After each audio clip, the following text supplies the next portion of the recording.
But yeah, anyway, yeah, I mean, yeah, welcome back to Rising Giants. It's been a few years since we had you on the podcast, so good to have you back.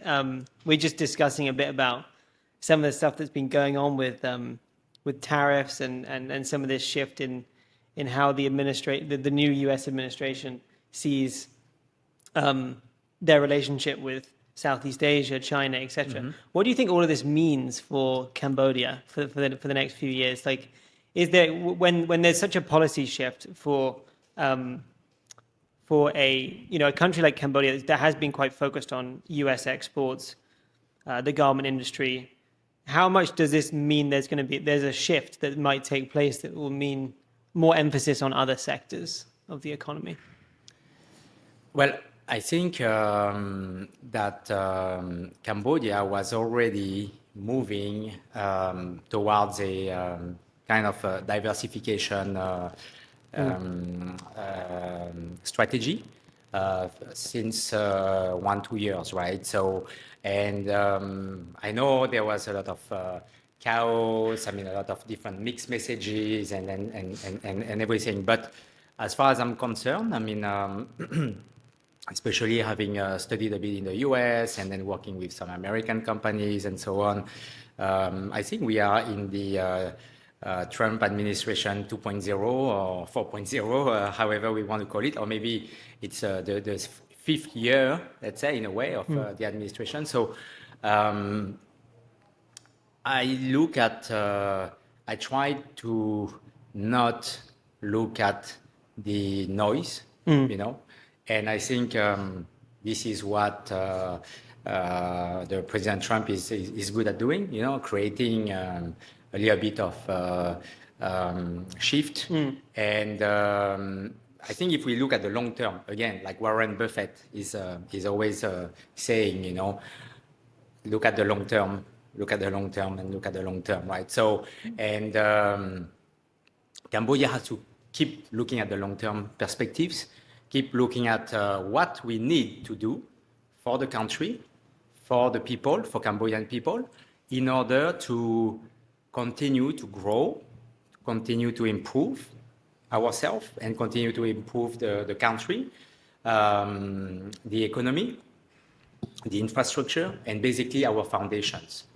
So it's now a very good time because we have this generation which is very digital savvy, literate in all things digital, and it's going to accelerate. So we have this population which is very young, and they know what's going on in the world. So I think it's the thing that a lot of people forget when they go, oh, Southeast Asia, it's all very young. It's like actually Thailand's average age is 42, right? And Cambodia is 27. Right. Vietnam's like 31, 32. So it's like there are some actually really young countries in the region that, as you said, the youth is coming of age in a time when everything's changing, right? You've got AI, you've got all this stuff, right? That's happening. And so I think, but you have this younger generation that's coming through that's a lot more adaptable to the new world. Whereas when you tell a 40, 50-year-old change this, change that, they're a bit more set in their ways, right? So there's an inherent demographic advantage, I think.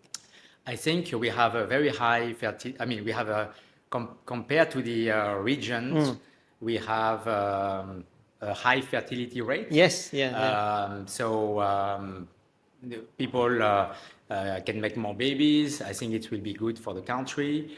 We have a growing population. So one day we'll reach past 20 million. So that's when the demographic of the country will be interesting for bigger investors to look at Cambodia as an attractive market, and this is coming. This is coming in the next couple of years.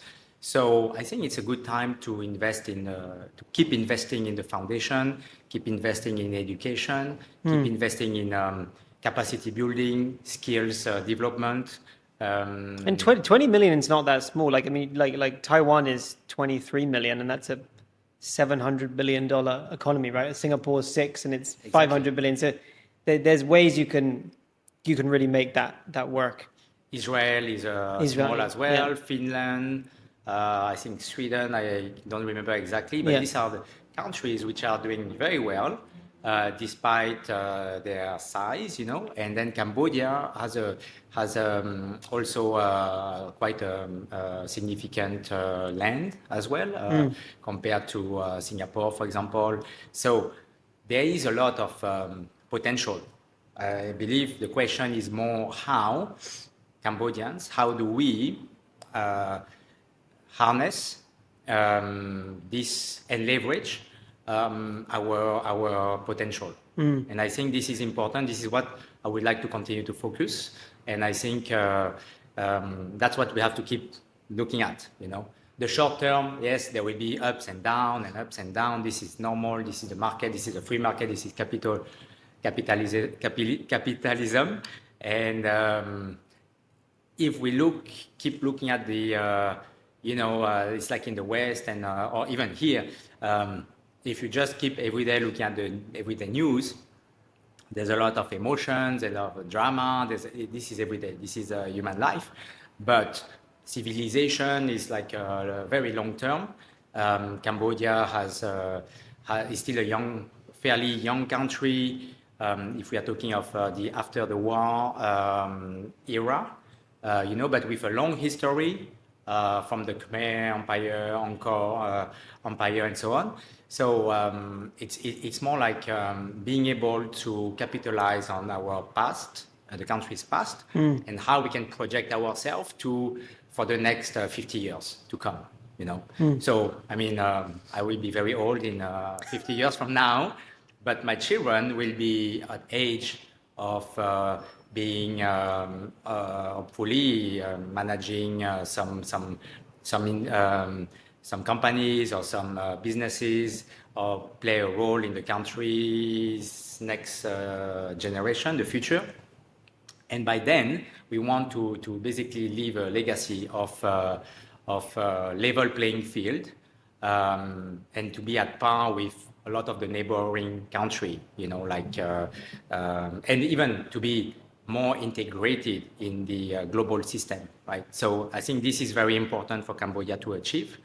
And for that, it's a very good time to invest, do partnerships, get more investors, and go outside of the country, especially with what is going on in the world, right? It's like, at least Cambodia was mentioned by Mr. Trump to the whole world. Yes. I mean, the publicity it's enormous in a way. We just had an article. There was an article like 2 days ago. It was top 5 article on CNBC, and the president, I'll send you, the president of AmCham, Casey, was quoted, and this was a top 5 article in like probably the number 1 business news in all of America. Yes. And it was talking about how garment factories are not going to come back, going to go to the US anytime soon. Cambodia's had a lot of publicity on this. So it's a free publicity by the President of the United States. I mean, it's amazing. I look at the bright side of the coin, right? So, and I think it's good time to capitalize on this and capitalize on, okay, we have some weaknesses. If we are doing the SWOT, for example, of the country and of several industries, it's like, what are our strengths? What are our weaknesses? Our weaknesses can become opportunities. Are the opportunities if we fix them, if we work on them? These are opportunities, right? So the external threats, they will always be there.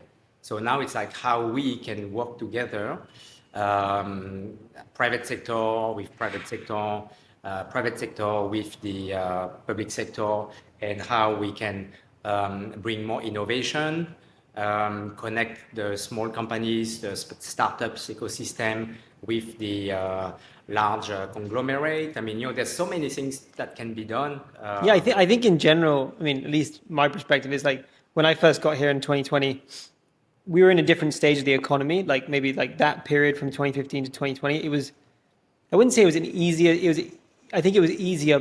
time in terms of making money. Like there was, you were able to invest in real estate, in land, and most things were going, or land especially was going up, and it was doing very well. And of course, there was a big like microfinance boom, a lot of banks that were set up, and And I think that's always like for any like emerging economy, it's like normally real estate, finance, and telcos are like those are the first three big sectors that really come about, and then obviously exports as well, if a country can export. But then it's like, what's the next step? What are these next industries that are going to come through? And I think you're starting to see like more emphasis on that. Like I think big emphasis coming on education, like the amount of like international schools that are now opening up here, and university campuses. Healthcare, I think, is really growing. You're starting to see more maybe possibilities of like medical tourism. Obviously, the tourism offering is evolving with a new airport coming in, which is huge, which will allow, this not annoying thing where it's like when you have to fly from Europe to Phnom Penh, there's a few too many planes you have to take, so it's not like super easy. So yeah, I think there's all this diversification that's going to happen. Would you kind of agree with that? Do you think that era where people were mostly investing in, let's say, land and things like that, that's now shifting? Well, again, I would think that we always have to have hard assets. This is very important to continue to invest into land, and I believe that it will continue. Yeah. I think what would be very interesting is, okay, you have land, you have a hard assets. Now, what do you do with that? How do you create value, and how this value create value for the country, as opposed to just a few individuals who basically leave the land for speculation, right? So, right. And this is shift in mindset, which is, I think, healthy. So we are in a healthy, I think it's healthy place, because people are realizing the reality. We are in a we are not in a like a economy that is you can't like 3x your land in a year, or inflated or anything, so it's like what you see is what you get somehow. And this is very interesting because now you can see also who is good, who is not good. I mean, right. And then you can see that things change. I mean, everything is temporary anyway. Again, if we look at the long-term perspective, 50 years, 100 years from now, I mean, if you look at 50 years ago in Cambodia or 100 years ago in Cambodia, how was it, right? So, and what do you remember from that, right? So in the history books, what do you remember, right? So, and it's the same in other countries, especially mature countries in Europe, for example. So Cambodia is still relatively young, and that's when, if you invest in education, for example, university, the name of university, schools, the name of the school, that will be remembered 100 years from now. Right. It's like even the schools in Cambodia. I mean, even after the war, people remember name of schools, right? So you might not remember the name. The building will be teared down, maybe sold to another investor, and so on. But education is very important. Like the US have Harvard, I mean Columbia, I mean Yale, and things. So these are institutions. And I think this is what we need to continue to invest in Cambodia, so that we can produce talents, so that we can produce very, very interesting and creative minds, so that we can elevate the standard, grow from current and past standard to, again, harnessing the potential of this new generation. And we have a generational transition as well, where you have a lot of private sector tycoons, I mean families who are willing aging, to pass it then, down, right? You see the second and third generation coming in the market, playing some roles more and more, and it's the same in the public sector as well, right. With senior government officials who are handing down the reins to new generation as well. So it's very interesting dynamic in interesting times. So I think it's timing. Now, if you have opportunity, what do you do with it, right? So, and I think, for example, if we take the case of this tariff that just happened, we saw that the government has responded very quickly.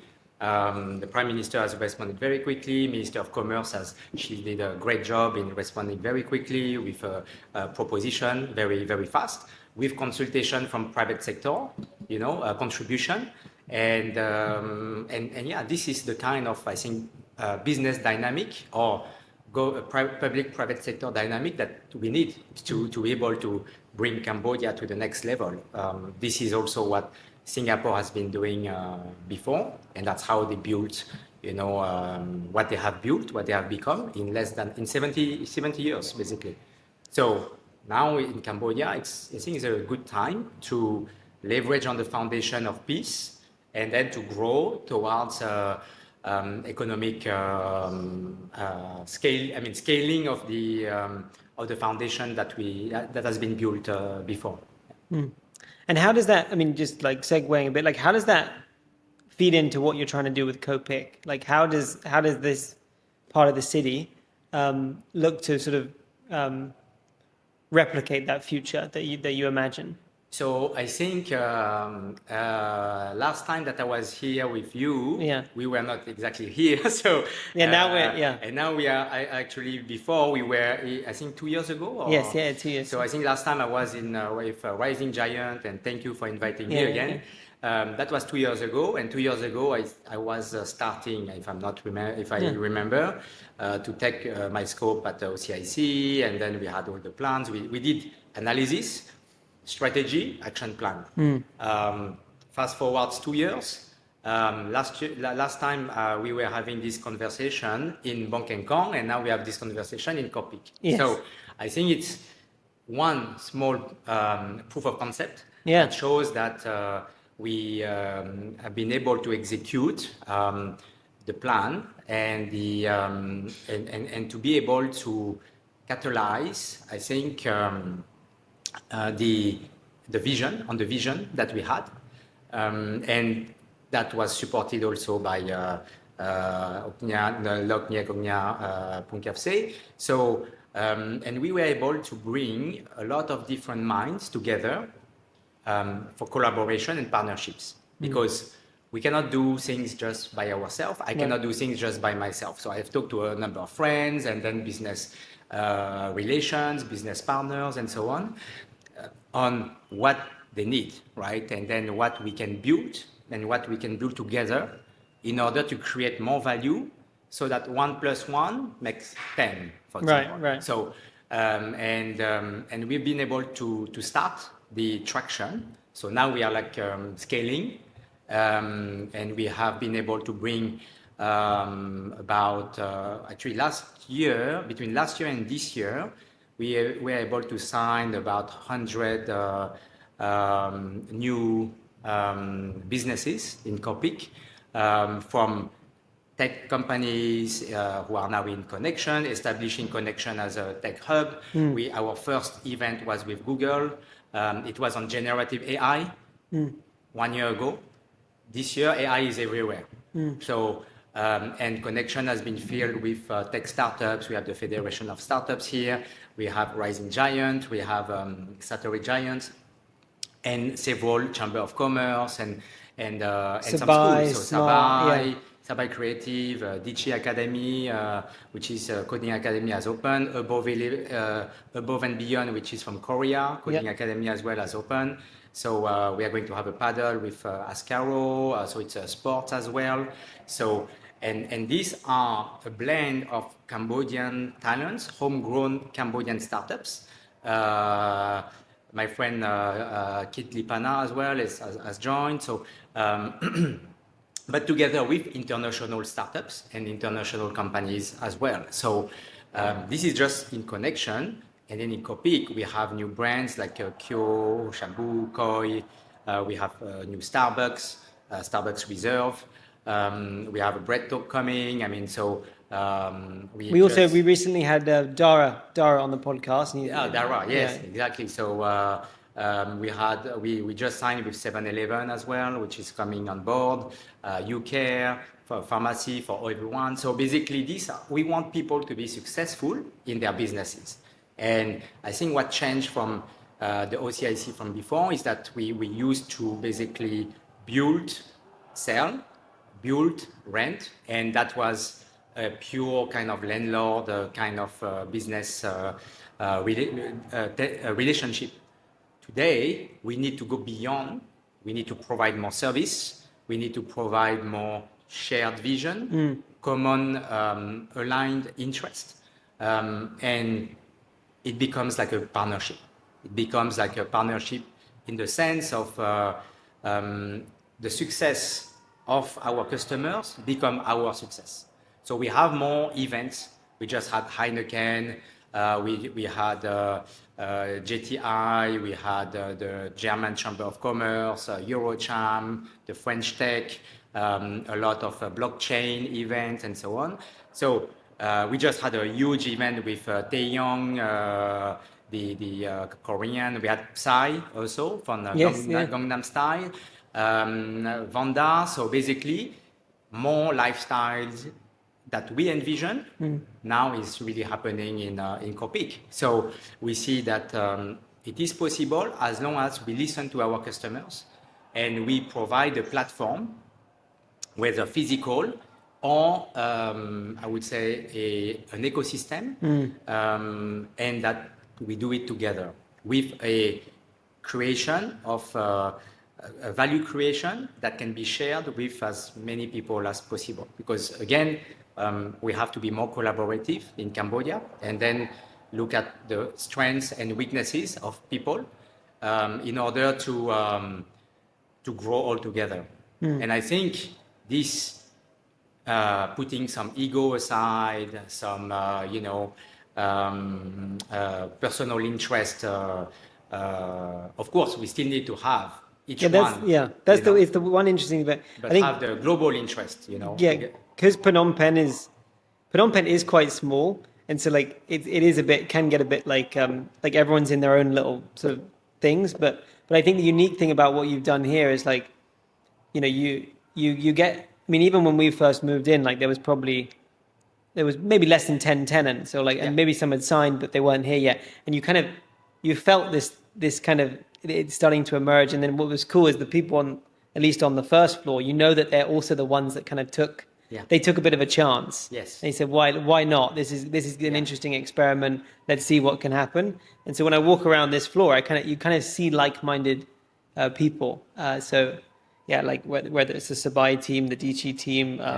So Smart also. Smart, It's just opening the incubator with Kosoma Kim. So he's coming. I mean, and this is we had just had Khmer Enterprise here. I think this week. Yeah. So the Techo Startup Center also started to do some events here. Right. So again, kind of public-private sector collaboration.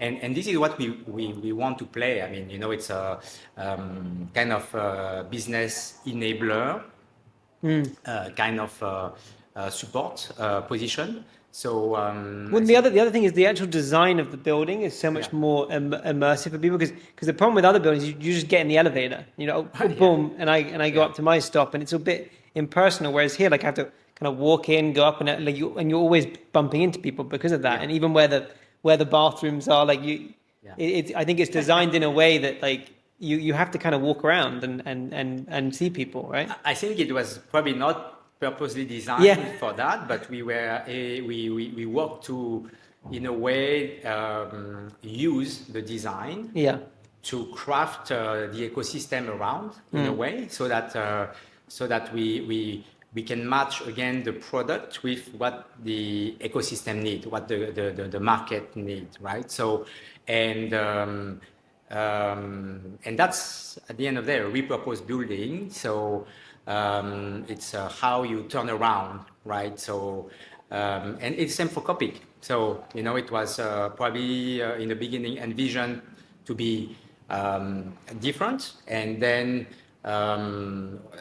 we had to turn around as well the district, the neighborhood, to bring together all the components that can be benefiting for the residents, for the businesses around, the office people, and also for the community, and so to create a community. And this is very important to analyze what basically are the needs.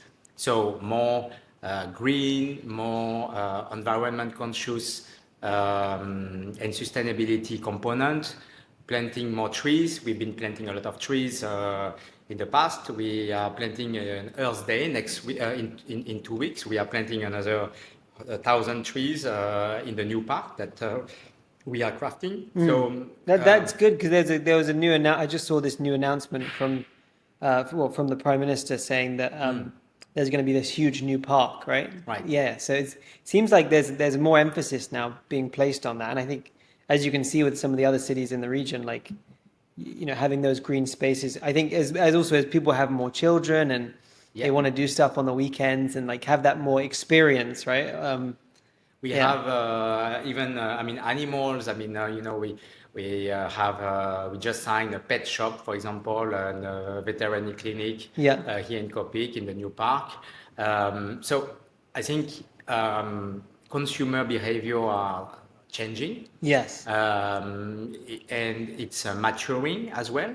So as a player, as an industry player, we need to adapt and also to invest for the future. So urbanization, it's happening and it will continue to happen.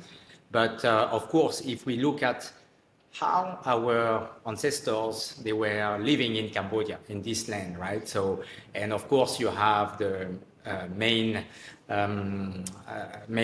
example, which is Angkor Wat, right? And in Angkor Wat, centuries and centuries ago, they were able to live in harmony with nature, building very amazing architecture in Cambodia. Right, it's the number one temple structure. I think people forget, like, what some people don't even quite realize that it's like it's literally bigger than the pyramids. Yeah, and that was a tremendous, or I would say genius, even maybe utilization of the environment, local environment, whether it is the trees, the forest, the jungles, or the water system, irrigation, to provide abundance of everything for the population, you know. So and this is something that we can inspire. We can get inspired, and so now we have new wave of new young talented architects who are contributing to this renewal of Cambodian design, structure, and so on. There's also more art and painters coming up as well. So I think this is what we need to show to the world, like what Cambodia, I don't know, Cambodia 5.0, 10.0 is, you know. And then, so we have startups, we have tech talents growing. We need to develop in the age of AI, which is again going to bring a level playing field everywhere in the world. We have new trade and logistics environment. We have new, I would say, leaders, young leaders, government in the public and also in the private sector. So all this, I would say, innovation, which are possible, needs to be harnessed. And we can look at what was done well in the past and what we can continue to improve, you know, for the future. Just like how we did in Copic, now we are going to develop also Choi Chong Va area with a lot of more schools. There's Camtech University over there. It's a university that we launched 3-4 years ago only. it's growing. When it will reach 1,000, 1,500 students, that will be all digital savvy students with data science, cybersecurity, programming talents that will come on the market about 3, 4, 5, 10 years from now. So we need to create more parks, more greens over there. So we have the area of the new airport as well, where there will be an airport city, airport urbanization.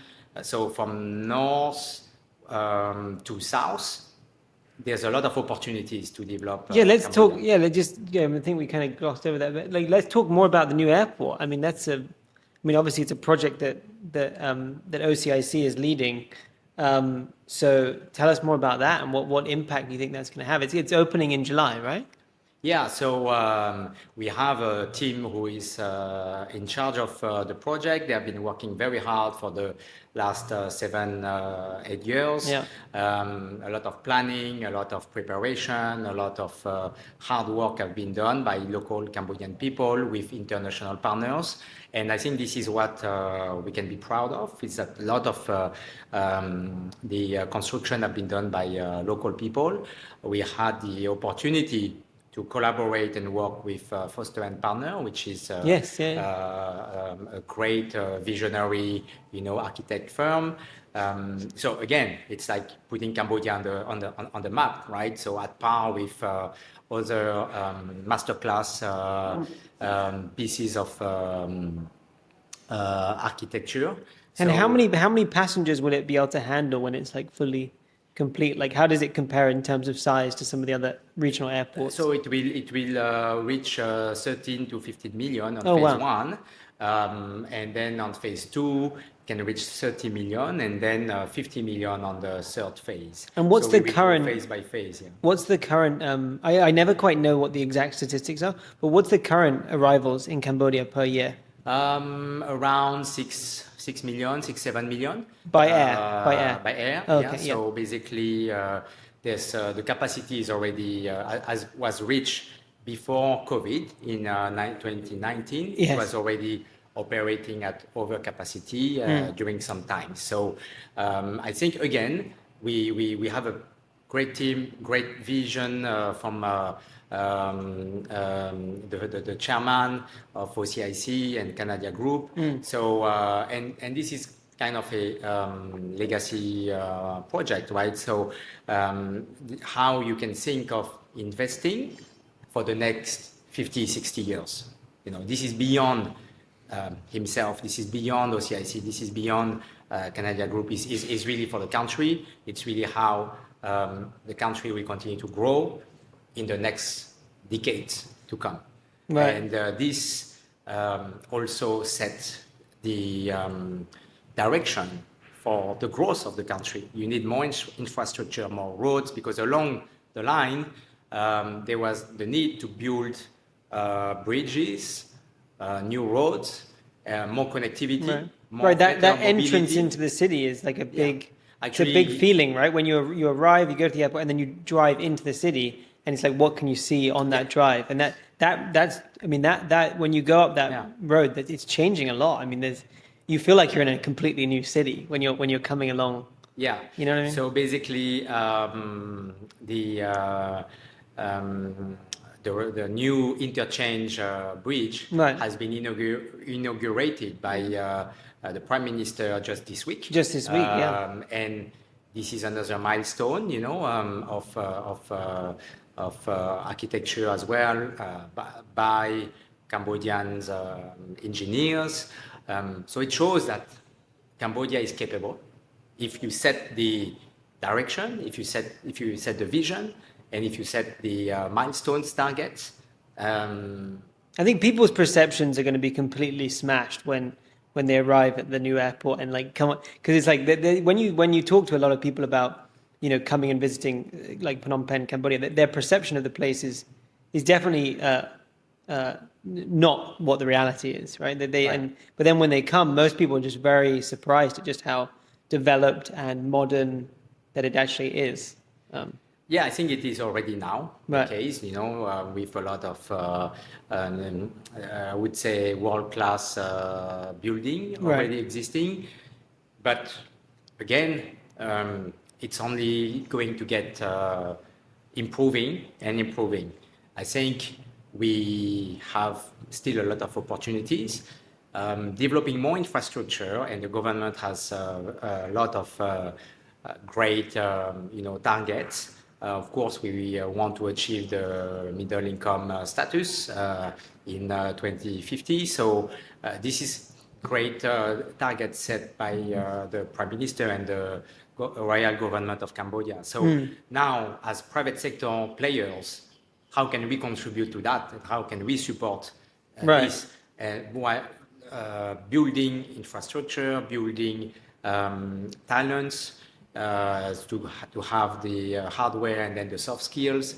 So this is, and then we need to have enough infrastructure to attract foreign talents, right? So to be able to have a niche where we can have some difference and where we can have people like you who can come to Cambodia, mix with local talents, and then create, this sparkle of energy that the country needs to continue to grow.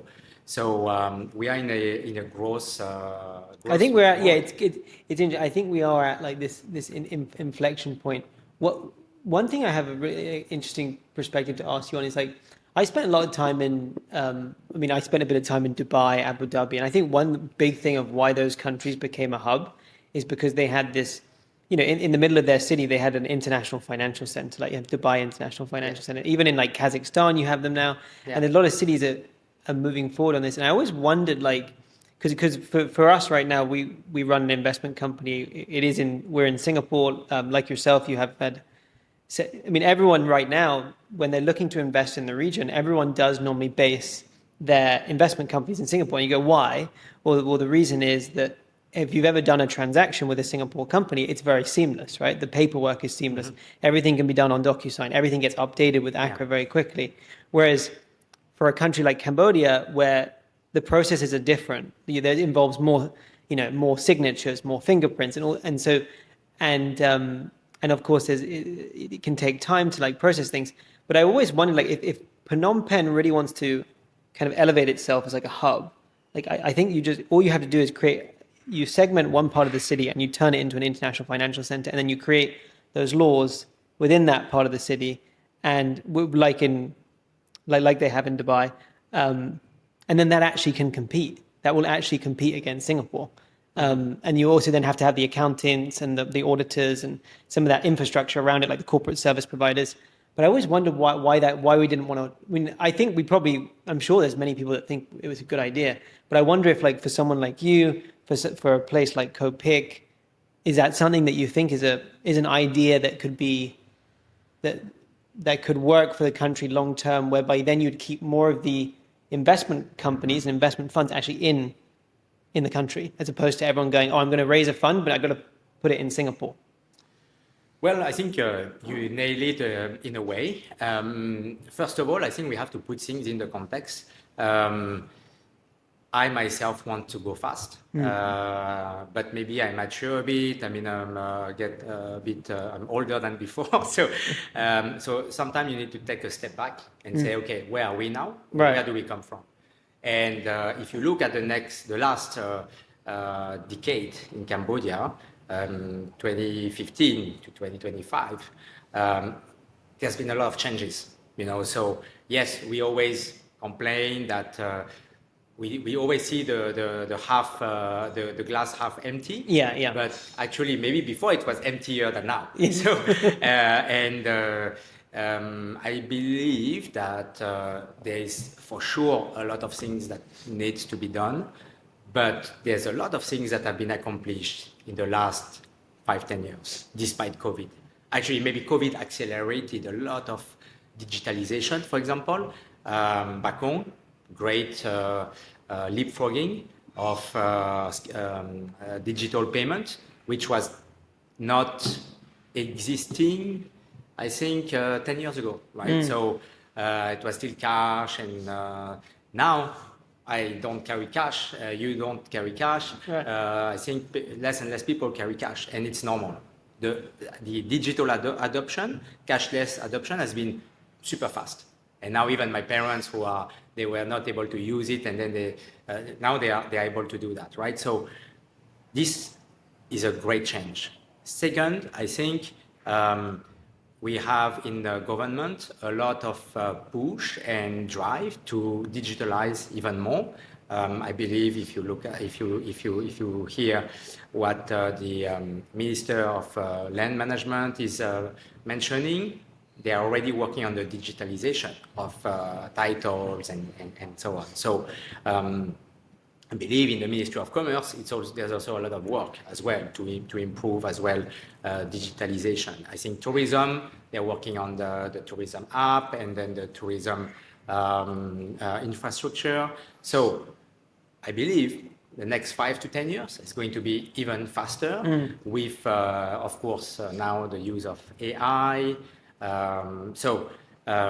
What you mentioned, I believe it will be ready to, again, maybe I repeat myself, but to harness in the next couple of years. We just need to be ready for that. Well, yeah, now, I think it's one of the big things that actually stops people from investing in the country, sadly, like, especially with like companies and startups, because the question is, oh, why aren't you registered in Singapore? Or oh, how easy is it for me to do this transaction? Do I need to come to the country in order to do it? And you know, most of them, they want the ease and they want the simplicity and the, you know, I mean, I think a lot of it is mostly to do with the process. That's why most people do Singapore, and the process, law, maybe tax as well, right? But yes. But I think, I think it would be really interesting because it's like, which country is going to actually try and compete with Singapore? That's what I find quite interesting. I actually think Cambodia could have a swing. I think that's why what I mentioned is that Cambodia, I think if we step back and look at the photography of today, we have today's photography, which is very different from 5 years, 10 years ago's photography. And Cambodia, like I like to say, is like a kind of a movie, right? It's a moving activity. Whereas in Western countries, it's already kind of fixed, right? So you go to London or you go to Paris, you will see the same buildings, kind of the same things that you saw 10 years ago. Right. When you come to Cambodia, 10 years apart or 5 years apart, there's a lot of changes everywhere. So both on the buildings, on the cities, on the architectures, but as well as payment, tech, and so on. So Singapore, the ease of doing business in Singapore, was already very easy to do business in Singapore 20 years ago. You know, when I was studying in Singapore in 2001, people could already open companies easily, register, and it was the same in Hong Kong, for example. So Cambodia, maybe before, it's very hard to open companies and things like this 20 years ago, for example. So now it has improved a lot. Yeah. I believe there will be a push to improve even further. And I think the tax department, the Ministry of Commerce, everyone will, the Ministry of Finance, they are already working on some systems, you know, to be improved with new institutions such as Khmer Enterprise, Techo Startup Center. We see the rise of young founders, young entrepreneurs. These are the new future Ognias or future Neck Ognias, right? So, and today they are startup founders with big dreams. So we see the tech companies, of course, you can open, close. So the government will have to adapt and to support this energy. I believe the Prime Minister, from what I hear, is really supportive of that. The government, the whole government, supportive of that. Here in Connection, and in Copic, we have a lot of startups, a lot of multinational companies.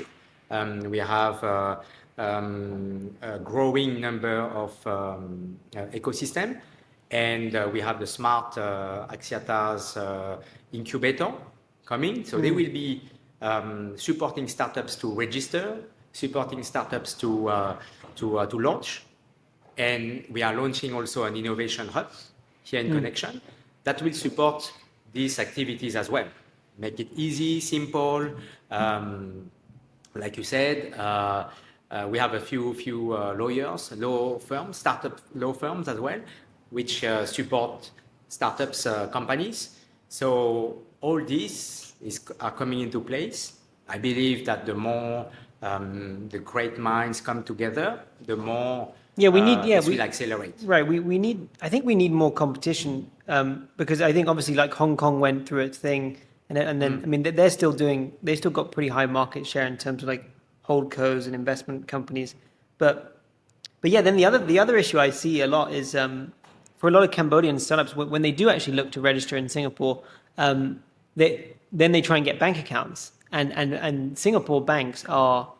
They can, I think because they've gotten so much inbound, they get so much inbound, and they get on top of the world, and they think that they're the best, right? They then look at a country like Cambodia, or obviously Myanmar, things like Laos, and they don't want to do. They think it's not good enough for them, or it's not quite hit their KYC. Blah, blah.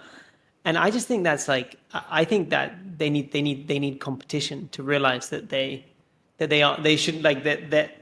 They're not the only game in town, and I think that could be quite an exciting area for Phnom Penh to focus on. But I don't know if anyone's like working on that. But it's been an idea I've always kind of had, but it's become even more it's become even more apparent when we started doing investments in Cambodian companies that then we're trying to transition to Singapore and help them raise capital. Or then coming to the conclusion, okay, what if we try to just keep them here in Cambodia? What would we need to do to make those transactions easier and that kind of thing? So, well, I think again, Cambodia is positioned when you are not there yet, right? You can work to be there. Yeah. So I think that's the position we should take. Yeah. It's like it's normal. We are not there yet, so. The question is not why we are not there, but more like how. How do we get there? there? Yeah. I think that's what I would like to focus to work and to drive the energy. And now we see some tycoons. They want also to support and to go towards this direction. I mean, and I find this very interesting. So. We have the capability, again, I believe. Right. We need the framework, ecosystem framework. We need the government support. And again, we need the private sector to push and to contribute for that. So this is the reason why we are starting to link, for example, OCIC or Canada Group to go more into the startups ecosystem and to connect with the young people, the young companies. Right. Why? Because they have incredible energy, and we believe that we can support with the structure, with the support in all different kind of aspects. Financial, but also mentoring, legal, accounting, business development, network, and there's a lot of experience that has been accumulated over the years that the young people who are very creative can benefit from. And so being able to blend these two ecosystems can really create the energy that you can feel in Singapore, for example, or in Silicon Valley, for example. So Eastern Europe now is really growing as well. So It's not the Why not places Cambodia? yeah, exactly. It's not the places you necessarily expect. It's like when people ask you like, like in America, a lot of the best founders, most of the best founders of unicorns are first generation immigrants, right? Because Yes. they've been through a lot, and it's like, and that's even the when people say, oh, where are the best founders in Southeast Asia? You don't necessarily say it's the places that are super privileged because those people haven't learned grit, right? And like Yeah. actually like even Singapore it's quite notorious. There aren't actually that many Singapore founders, right? They do work. I mean, they do work on the business, um, but you find a lot of the really good founders in other countries. So Yeah. yeah, we're definitely emboldened by that. I think Cambodia. I think Myanmar definitely had a really interesting stage of startup development. But of course, that's been shifting. Right. So I think I roughly know where we were. So yeah, I think one thing that's been evolving in the startup space, like 5 years ago, when we were talking about like startups and incubators, it was a lot of NGOs, right? There was NGOs were playing a role, and that was like that created a different kind of vibe for the startup community. And I think now, like you say, there's a shift that's happening where you've got like the conglomerates that now have a new generation coming in that are more interested in like the innovation economy, and then you also have some of these founders that may have this like first generation of founders that may have exited and then look to then maybe invest in the new generation. So I think it's a healthy shift that's happening, and there's more. The private sector is going to really lead this next stage of the startup space. Yeah. Yes, yes. So, I accepted to be on the board of the new Federation of Cambodian Startups. So, as a vice chairman to support the board and the young founders, I also accepted to be advisory board member of Camtech University, helping them now to develop more of the university to grow. And this is a technology-focused university. So So yeah, I think one shift that we're observing, like you mentioned, is there's this private sector focus on the startup space, whereby before NGOs and were more involved in the space, and now I think what you're seeing is a shift towards like conglomerates and the larger companies looking to shift more into like doing startups, doing more tech. And the private sector is going to play more of a role in helping really push the next generation of founders, and also these founders that, like we saw the NAM24 deal, Grab just acquiring NAM24. Like, these are the kinds of founders that might then look back and say, okay, how can I play a role in creating the next NAM24? yeah, I think there's this great energy at the moment that you can feel with the young founders, the young students in Cambodia and of this generation. So that's one of the reasons why I accepted to be at the board, or to sit at the board of the Federation of Cambodian Startups as vice chairman, and I'm supporting the board and supporting the members to grow the ecosystem. And this as a private sector players. I also accepted to serve at the advisory board of Camtech University. So, and helping also all the faculty members and then the deans to be able to grow the university. It's a very focus on technology and how technology can help the entrepreneurship students to develop in their career and how they can grow their career. So these are very interesting because it's new. And I like to do new things, the next deal and the next deal. That's more transactional than operational. So despite not having a lot of time, this giving back to the community and to the country and to the young people who wants to grow and who need nurturing, coaching, mentoring, especially if they have the right mindset, that's what we need to do. We need to give a bit of time, more than money. So even if you give them money, what can they do with it, right? So, and I think that's maybe what was missing 10 years ago. Yeah. You had a lot of accelerator, incubator, you have ideation, so there's a lot.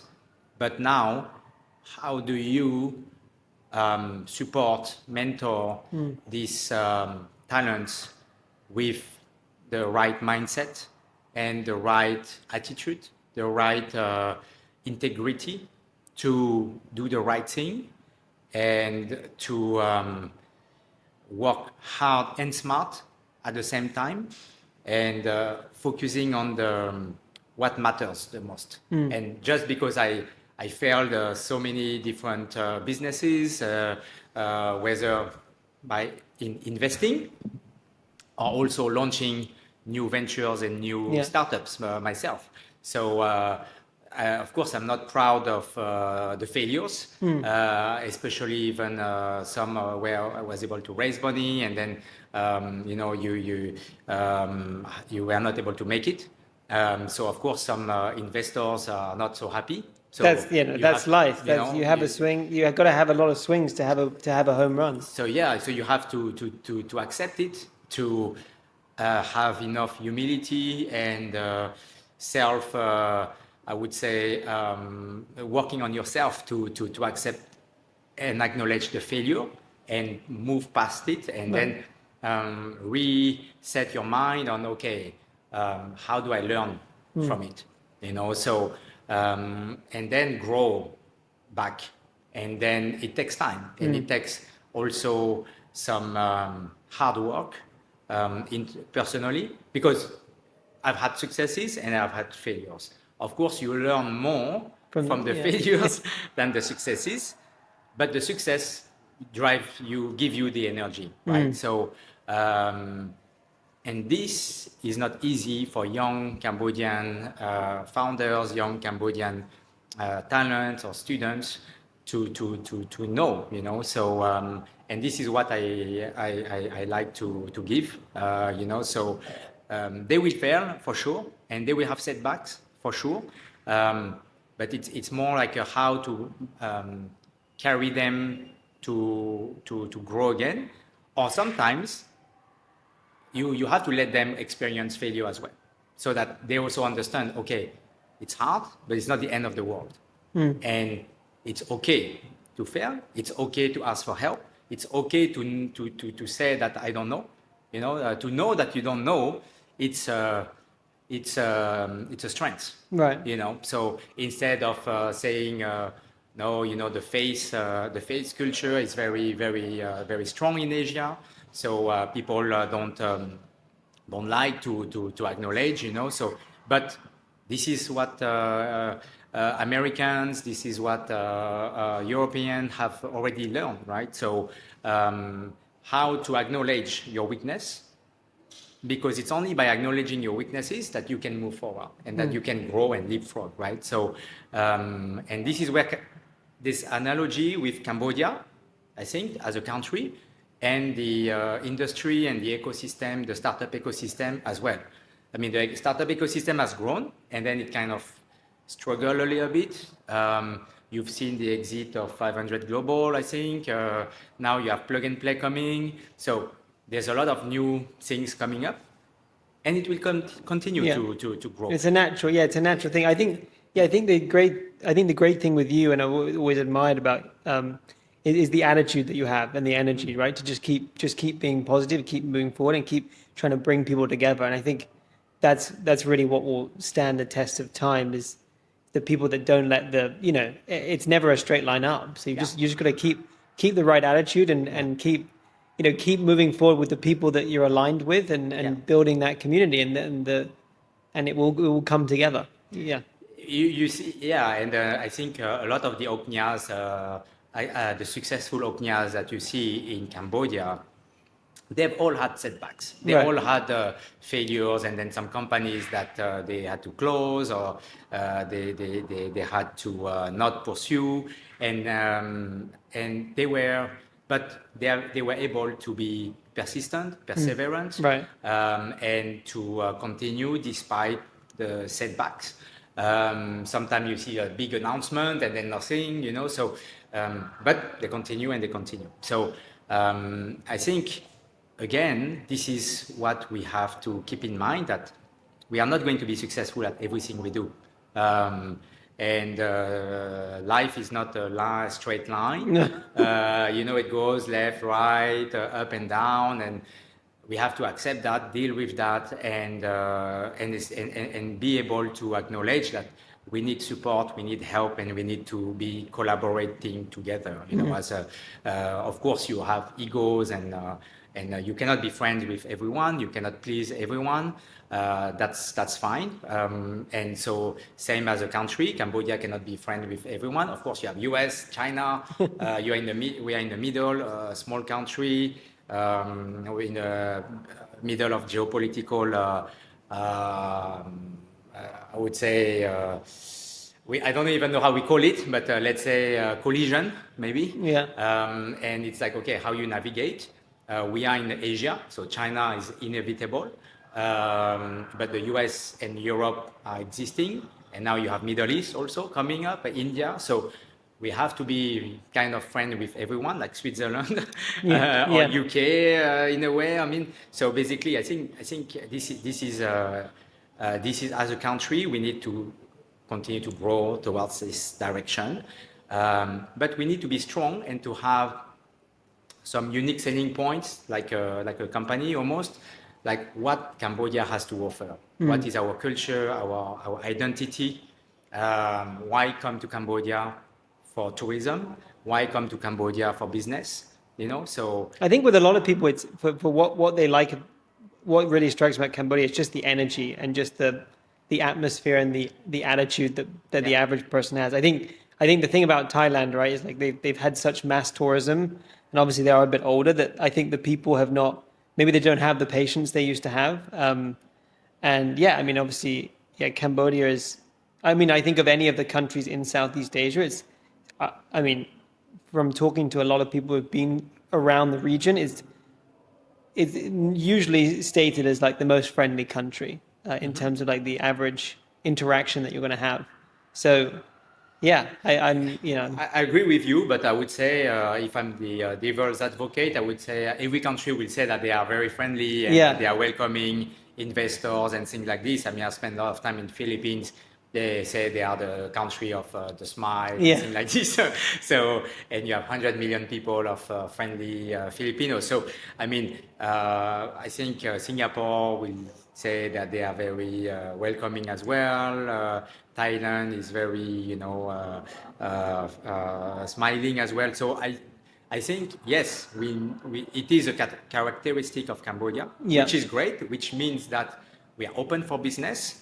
We are welcoming investors and freely, So this maybe not a lot of people know. We need to make this known more across, especially overseas Cambodians, Cambodian Americans, French Cambodians, Australian Cambodians. I mean, so getting more of the diaspora back to invest in the country, real estate, companies, startups, funds. So, how big would you say the diaspora is in total?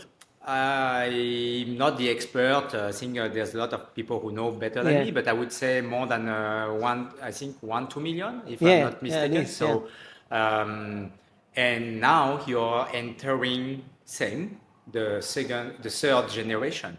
So the second generation are Cambodians who the parents have worked hard, suffered, sacrificed, like my parents' generation. And now they are, a lot of them, thanks to their parents, they have good positions, they are managers in some good companies, they are probably accountants, finance people, some business owners. They are also, I think, quite good in engineering.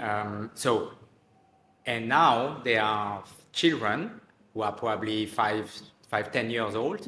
A bit like my children. So they can come to contribute to the next phase of development of Cambodia. So, which is much more open, much more transparent also. I think transparency is very important. Now, more literacy in English is important, or in Chinese. So, and this can be great for the diaspora because, yeah, a lot of them, they don't speak maybe the language or they cannot read the language. Right. But now it's much more, it's made much easier with AI, with translation, and also with government officials who can speak English. So this is great to come and invest in Cambodia nowadays. And we see, that's why the startup ecosystem is so important for me.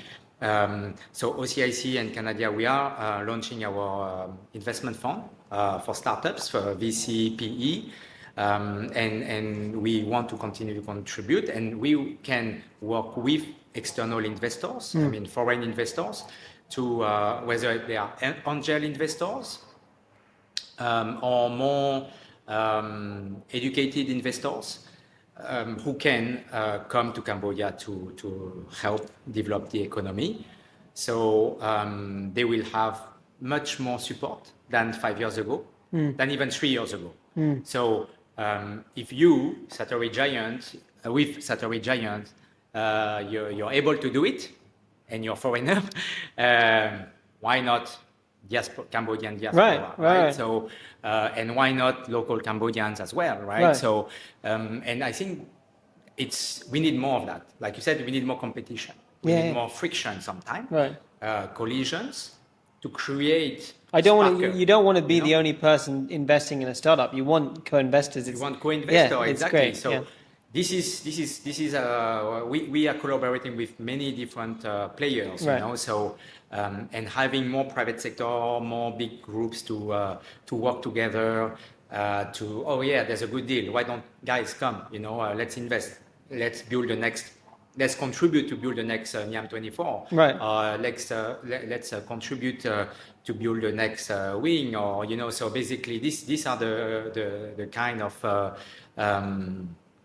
businesses that we want to continue to support, and also creating bridges with the ecosystem from the region and from other international locations. So, for example, we are collaborating with Kaya founders from the Philippines. These are some good friends that I know for a very long time, and they have been investing in a lot of startups in the Philippines. They want to come to support Cambodian ecosystem, like a kind of older cousin, I would say. But we can have more from Singapore, from Silicon Valley, from France, working more with the likes of Station F, which is one of our inspiration here in Connection. So we don't need to reinvent the game. You know, we just have to get inspiration from the successful systems that have been created somewhere else in the world, and then build it here in Cambodia. And again, the first generations, they were able to do that with much less resources than what is available today. Today, you can build a website in 10 minutes, right, or 1 hour, right? So with AI, right, you can make a presentation, a speech. I mean, you can. It's much easier. So I think technology will enable the development of value creation in a much faster pace in the next 5 years in Cambodia.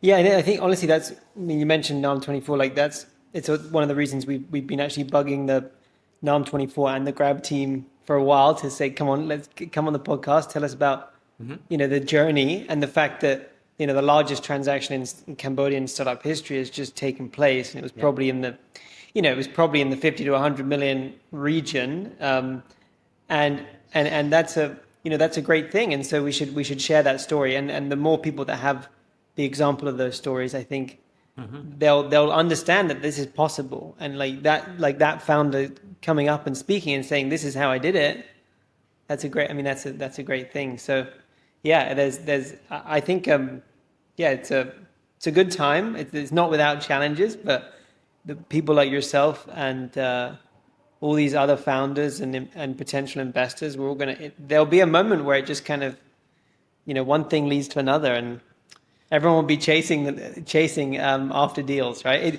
It's never, no one ever can really pinpoint the exact time when it happens, but when it happens quickly. And a lot of people are left kind of trying to get it together, right? So, I mean, if talking about Grab, for example, when I started my business, when I left Airbus and I started PhilJets in 2012, Grab came to knock on my door, literally, in 2015, 14 actually, and to have a deal in 2015. And I wanted to work with Uber at that time. And they were so persistent, and they were like really convincing my teams and to have a collaboration with us. At that time, they were nobody, literally. And we were growing aviation startups. And eventually we worked with them, with Grab, and we launched the Grab Heli. It was basically an application on the phone where you can book a helicopter in Manila to fly above Metro Manila. And they were so persistent, so hardworking. Anthony Tan's came in the Philippines. The whole team was there. So when we launched it, we did it, and then well, the rest is history because Grab became who they are today, right? So, and then this year, when I was talking to Mike Kong, so Mike, the MD for Cambodia, we were sharing this story, and then now with OCIC, we signed a deal with Grab again. So it's like that for me, it's like 10 years apart. And to collaborate with Grab again, and this time for Copic urban mobility, and then we are going to add Conorea, we are going to add the airport for ease of pickup for the passengers. So and many other locations in Choi Chong Va as well. So in Olympia as well. So this shows that you should never give up, because when you can, of course, because in the span of these 10 years, they grew like crazy. I remember the application in the beginning was like looking like a text message on a like SMS kind of thing in the beginning.